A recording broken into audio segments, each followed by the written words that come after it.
everyone? Nathan here, coming to talk to you today about the GT350 that I have that I've kind of been messing with. My buddy Sergio, who used to own Silverback, bought this car from someone in Pennsylvania. From what I understand, it's, if anyone that watches my channel happens to watch Alejandro Flores, you know, aka YOLO Douchebag, or just YOLO, he reviewed this car years ago, and since then, since Sergio bought it, we've done a few things and added a few things. It's still just a regular twin turbo car. It is a stock motor car. What else? We have a motor for it, so it will be getting the motor at some point. I'm gonna go to turn this car off. Now you can probably hear me a little better. We have a built motor for it from Fast Forward Race Engines. We're gonna be putting it in possibly after April. Right now it's February, middle of February. So we have a few events coming up that I don't want the car to be down for after the recent things that I did. We're gonna be going to a half-mile event close to us in South Texas, and then we plan on going to Streetcar Takeover in Dallas. And for the roll race event, this car is just going to do roll race type of stuff. We don't want to get into having to worry about clutch things or crazy burnouts or breaking axles or diffs, or we want to keep this car very street friendly. Keep the AC. We're gonna keep it full interior. See, it's full interior right now. I mean, it may get a rear seat delete at some point, or they'll just come out for certain events and go right back in. Nothing is gonna go crazy with this car the way we did on Silverback, although Silverback was still a full street car, AC, radio, everything, but it had the cage, had the parachute, drag brakes. This thing is gonna stay as close to factory the way it came as possible. As of right now, it's still a full weight car minus some signature series, I guess the drag pack wheels that we just added, or I don't know, I guess it's probably been a few months, but they've been on there for a while. It has a carbon 350R spoiler, which I'll show that, and of course I already mentioned the twin turbo kit. It's a Hellion sleeper. I didn't install that was on the car already. The only things I did, which I'll just go ahead and start going over all that so I can show you. Y'all just be looking at my face. So let me get into that. Okay, so a few things that we added is the Cortex boost controller. It used to have an e-boost. Now the good thing about the Cortex is you can do a true boost by gear, boost by time, boost by speed.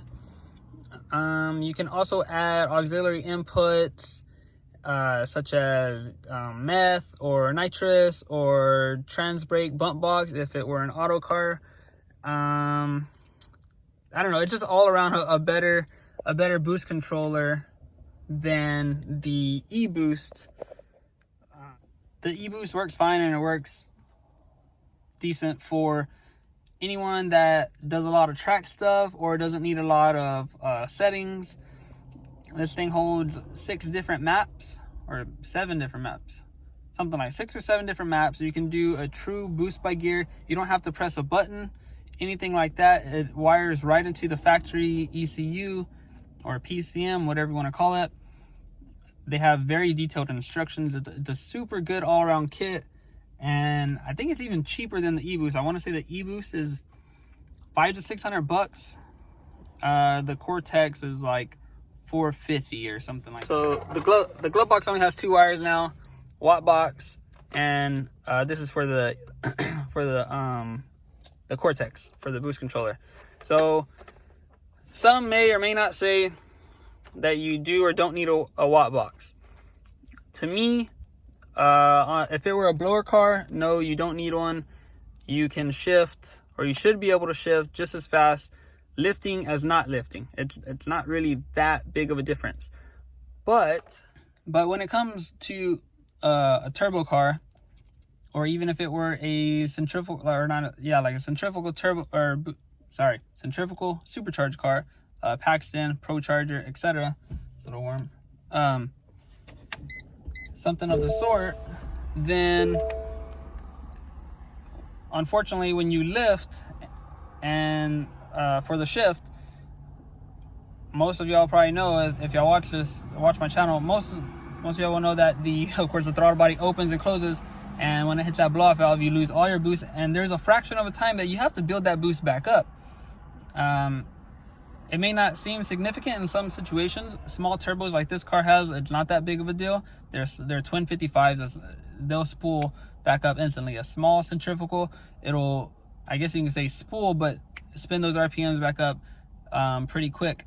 There is a bit of delay even on a centrifugal car. If you have a boost controller and you watch it, if you get out of and back in it, the boost falls and it has to come back up. Compared to say like a Roots or twin screw, like a Whipple, anything like that, supercharged car like the GT500s, for example, if you lift and get back in it, and if you watch boost, it's, say it's pegged out, you lift and it's back there. It doesn't have to climb back up. And those little bit of fractions make a difference with any racing that you're doing. And everyone wants personal best. Everyone wants to beat the guy next to them. It's just how it is. So you want to do every little thing possible. So the watt box is a needed thing in this situation because it's a turbo car, and that is what the watt box is for. Plus, with the watt box, it'll do a spark cut momentarily, allow us to shift without jamming it into gear. I have a video in here, or I'm gonna put it in here, of doing a draggy hit, and it's a 2-3 shift and it goes in flawlessly. This trans actually feels really good. I've heard that it's not as good as the MT82, and I've heard that they'll break under power. I've had this car at what I would guess would be 950 to 1,000 horsepower already, and so far so good. Will it last forever? I don't know. Again, it is a stock motor, but it's the what should be the second generation, because the 2018 are supposed to be the ones with the forged internals. So we're gonna run it out a little bit for the next 2 events, but anyways, that should go through everything, and then I'll show you the ghost cam and the draggy right at the end. I'll do a quick rundown, very quick, of the buttons, how I work that for the anti-lag, and maybe I'll try to do a small anti-lag video right here on this little road that I'm on, just to show how it operates. So let's get to it real quick. Okay, hopefully y'all can hear me all right. There's a little bit of wind and I don't have a mic or my AirPods or anything, but anyways, so these are the Signature Series wheels that were added. Super nice, very light, actually very light, and they're I think it's a 20x9 or a 20x10 up front, 20x9 or 20x10, I don't remember, maybe 9.5, but it's a full size tire, because like I said, we're gonna do half-mile events. We're gonna do half-mile events. Sorry, we're gonna do half-mile events, and we want a full contact. We don't want to do a skinny. And then on the back, it's an 18, so it fits the factory brakes, and we really like that. We want good stopping on this car. We also want to possibly, maybe at some point in the future, put a regular type of rear tire on it, and maybe go hit up a local little circuit track or something. So we want the factory brakes.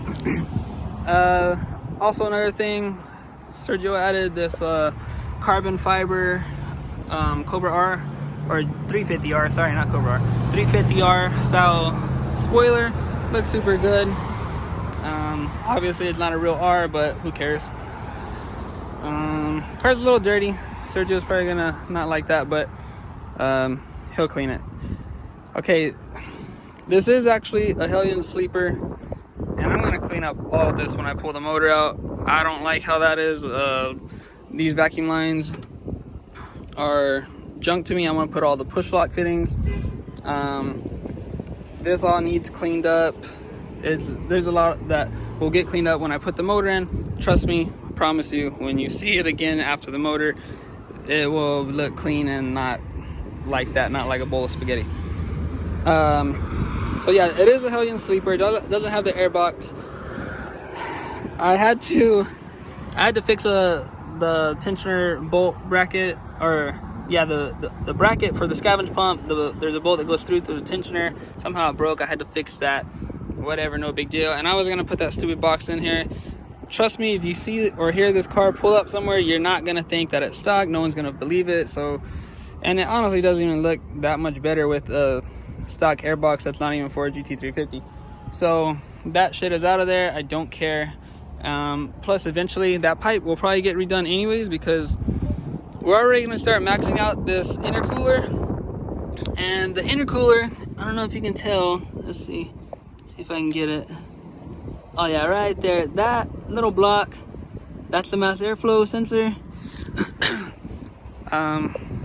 If you talk to the Lunds or any tuners really, they'll tell you that that setup sucks.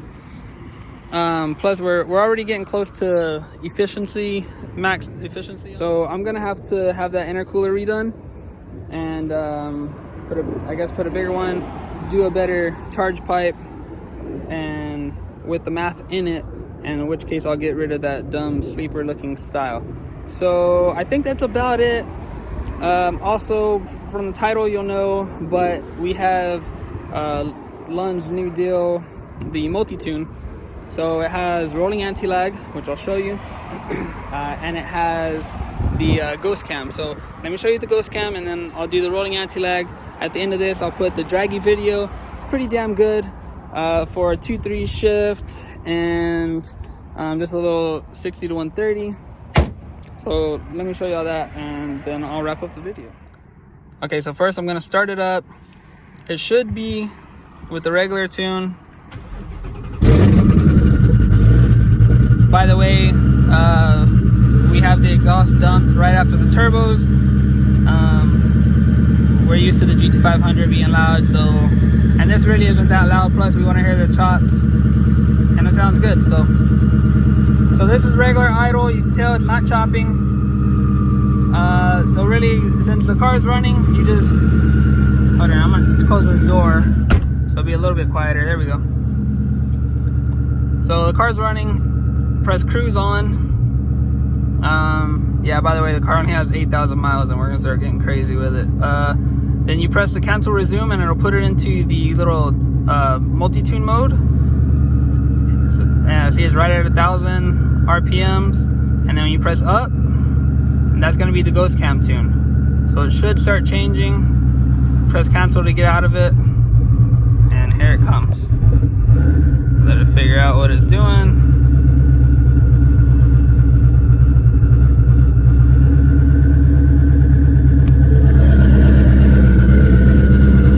There it goes, it's starting to chop.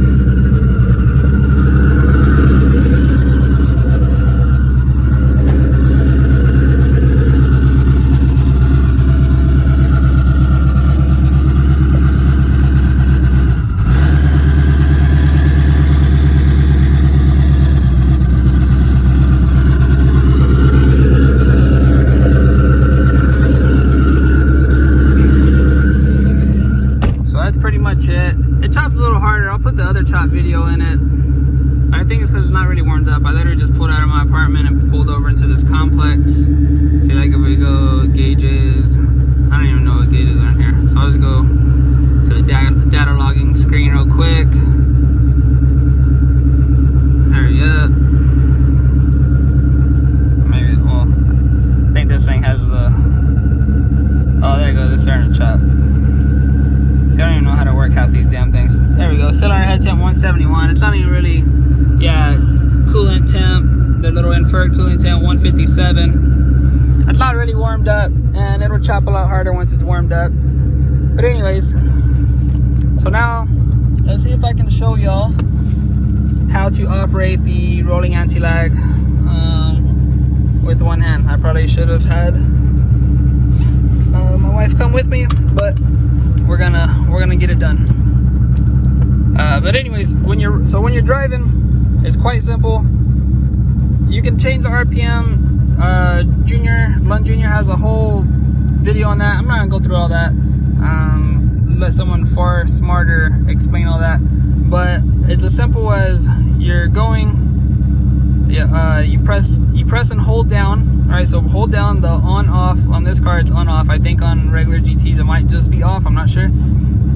You hold that button down and go watt, and it'll hold it at a specific RPM that you want, in which case then it will build boost at the same time. So you should be able to tell now. Coolant temp is 191.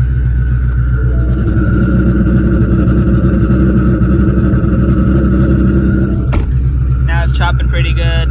Let me get to this rolling anti-lag. Okay, I'm gonna have the windows up just so you can see. But all I do is I'm just gonna press this. I'm gonna zoom out. Now I'll leave it right here. Never mind. Hold on. There's cars.